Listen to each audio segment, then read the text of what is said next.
Did you know that in 2022, the US gift card market generated $499.4 million in revenue, with an annual growth rate of 8.2%? The global gift card market is valued at $899.3 billion and is expected to reach $2.3 trillion by 2030. But what makes this industry so incredibly profitable? This video will unwrap all the secrets behind the big business of gift cards. Whether we talk about birthdays, holidays, or special occasions, gift cards have become everyone's favorite go-to present, turning from a thoughtful gesture into a full-blown industry. But here's a shocking fact. Every year, millions of these cards, given with good intentions, just end up gathering dust, untouched and unused. Keep watching as we explore the love-hate relationship people have with gift cards and find out where all that money goes. So before the global gift card market reached a whopping $899.3 billion, the whole concept of a gift card goes way back to the 1930s. Big American department stores were already handing out gift certificates to their club customers. Fast forward to 1995, and we've got the big players like Blockbuster and Kmart introducing gift card programs, ditching the old paper certificates for something more modern. But it wasn't until the 1970s that the idea really took off, when McDonald's started giving out its Christmas gift certificates that later turned into the famous McDonald's Arch cards. You can still grab those, either physically or digitally. Then in the early 2000s, Starbucks shook things up with the world's first reloadable gift cards, kicking off the super successful Starbucks Rewards program. And now? Well, practically every major international brand has a thriving gift card program, and it's a serious cash flow game for them. As for today, the global gift card market is sitting pretty at $899.3 billion, and experts say it's headed for a whopping $1,922.87 billion by 2027. That's a compound annual growth rate of 15.4% from 2020 to 2027. And hey, digital gift cards are holding strong, especially as more payment services go mainstream. For the past 10 years, gift cards have been the hottest item on holiday wish lists. A whopping 54% of US consumers are getting these as holiday gifts, and a solid 90% consider physical gift cards a good option to give as a gift. In 2019, Americans dropped an estimated $171 billion on these plastic cash substitutes. From fancy $500 prepaid Visa cards to grandma's annual 25 Cheesecake Factory nibble, they covered it all. Crazy, right? In fact, gift cards make up a whopping 55% of the average shopper's entire annual gift budget.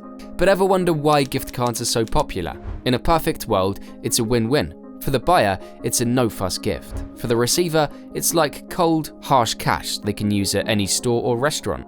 But here's the twist. Gift cards don't always get the love they deserve. Sometimes they sit around unused, lost, forgotten, expired, or not fully spent. According to a survey in July 2022 and 2023, almost half of Americans, 47%, are guilty of having at least one unused gift card or store credit in a drawer, pocket, wallet, or purse. And get this, the average value of an unused gift card is a hefty $187 per person.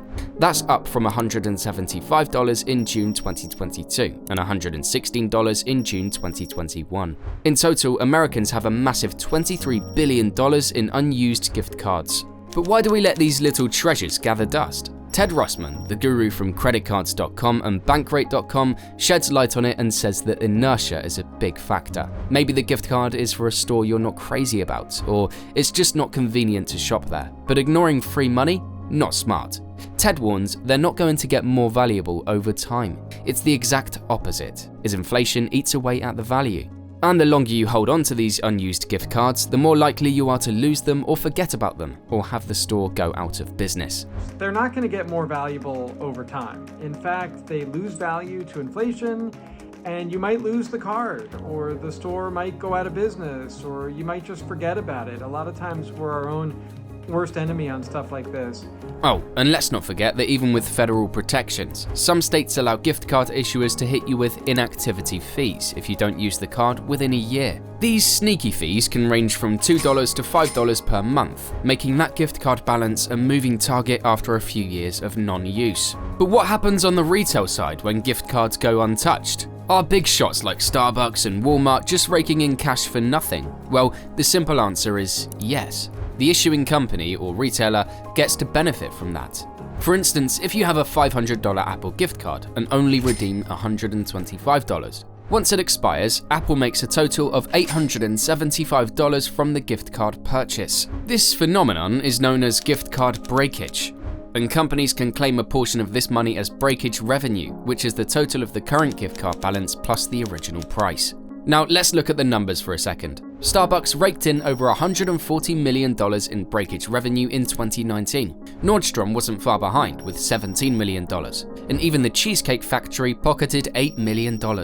Under the 2009 federal law though, a gift card can't expire until at least 5 years from activation, and there are limits on fees for dormant cards. Companies have to plan for the chance that gift cards might be redeemed in the distant future. Until then, any unused gift card balances are liabilities. But after 6 to 24 months, the law lets these companies turn these liabilities into what they call breakage income. It's the money from gift cards that the company estimates will never be redeemed. In other words, it's the money that the company is essentially getting for free. Here's the inside scoop on how beneficial gift cards are for big companies. On average, 4% of their gift cards are never redeemed, so they get to pocket $1 out of every $25 gift card purchase at virtually no cost. Some states like Delaware and New York have laws that let them claim unclaimed gift card money as unclaimed property. But guess what? The companies issuing the cards still keep most of that unspent cash. But wait, there's more. Retailers claim that they rake in more money when consumers spend their cards. Check this out. 75% of people who redeem gift cards end up spending more than the card's value. And on average, shoppers spend $59 more than the value of their gift cards. Shoppers using gift cards are also 2.5 times more likely to pay full price for an item than those paying with cash or credit card. 34% of shoppers say a gift card prompts them to visit a store that they wouldn't normally check out, so it's also a strategy to attract new customers. Moreover, they are good for foot traffic metrics because gift cards aren't often redeemed in one go, prompting shoppers to return multiple times. It's a whole game, isn't it? Now, that doesn't mean gift cards are terrible gifts, especially the more universal ones like Visa or Amazon. But according to economists, there's a more attractive alternative: straight up cash. In a paper titled The Deadweight Loss of Christmas from 1993, economist Joel Waldfogel found that recipients valued their gift cards at 10 to 30% less than what the giver paid.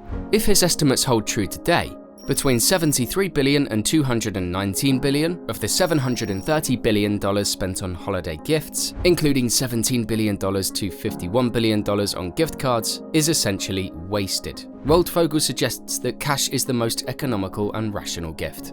Some people argue that cash lacks thoughtfulness, personalization, and consideration, but let's be real, so do those little plastic cards. They tie your recipient to a specific vendor and throw in a deadline. The value is rarely used satisfactorily. Either they stay within the limit, leaving extra dollars for the company, or they exceed it and dip into their own cash. Gift card users reportedly spend more than the card's value, turning it into more of a subsidy than a gift. And let's not forget about the environmental impact of those hard-to-recycle PVC plastic cards. Giving cash doesn't assume anything about what someone wants, needs, or their financial situation. It puts the trust in the recipient to decide where and how to use the gift for their maximal benefit. On the other hand, gift cards are like a tight leash, designed solely for lackluster displays of consideration from the giver, without much regard of how inconvenient it might be for the receiver. The only weak scenario where a gift card might be okay is where both you and the recipient are committed to supporting a struggling small business. In that case, maybe it's best to team up and patronize the business together. So, what do you do with unwanted gift cards? Easy fixes. Instead of letting it collect dust, gift it to someone who'd actually use it. Better yet, donate it to charity. That's way better than wasting it. Or find someone keen on swapping cards, like a friend, family member, or colleague. But here's the real deal. You can sell or exchange them on various websites, and you'll get anywhere from 70% to over 90% of the card's value, depending on its popularity. In just a few minutes, a $50 gift card can turn into $40 cold, hard cash. These platforms free your gift card money from the chains of coffee, steak, or calorie-heavy cheesecake, letting you spend it in your way.